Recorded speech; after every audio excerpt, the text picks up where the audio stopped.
महाराष्ट्राच्या राजकारणाला या 2 दिवशी मोठे धक्के बसणार. सुप्रीम कोर्ट देणार सर्वोच्च निर्णय.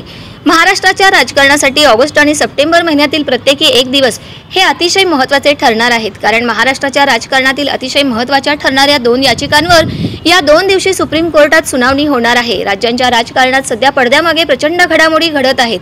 आगामी विधानसभा निवडणुकीच्या पार्श्वभूमीवर प्रत्येक पक्ष जोरदार कामाला लागले आहेत. प्रत्येक पक्षाच्या गोटात जागा वाटपासाठी रणनीती आखली जात आहे. विधानसभेची निवडणूक जवळ आल्यामुळे आता सुप्रीम कोर्टाला सुद्धा शिवसेना आणि राष्ट्रवादी काँग्रेस आमदार अपात्रता प्रकरणावर अंतिम सुनावणी घेऊन निकाल देणं अनिवार्य राहणार आहे. त्यामुळे या दोन्ही प्रकरणांची पुढच्या 2 महिन्यांमध्ये 2 वेगवेगळ्या दिवशी सुनावणी होणार असून त्या दिवशी कोर्टात काहीतरी मोठं घडणार असल्याचे संकेत मिळत आहेत. विशेष म्हणजे सुरुवातीला दोन्ही प्रकरणांच्या याचिकेवर एकत्रित सुनावणी होणार असल्याची माहिती समोर येत होती. पण आता या दोन्ही याचिकांच्या सुनावणीच्या तारखा बदलण्यात आल्या आहेत. आमदार अपात्रता प्रकरणी पुन्हा नवीन तारखा समोर आली आहे. सुप्रीम कोर्टातील कॉम्प्युटर सिस्टीमवर सुनावणीच्या पुन्हा नवीन तारखा दाखवण्यात आल्या आहेत. शिवसेना आमदार अपात्र प्रकरणी 6 ऑगस्टला सुनावणी होणार असल्याचं नमूद करण्यात आलं आहे. तर यापूर्वी 3 सप्टेंबरला ही सुनावणी होणार होती.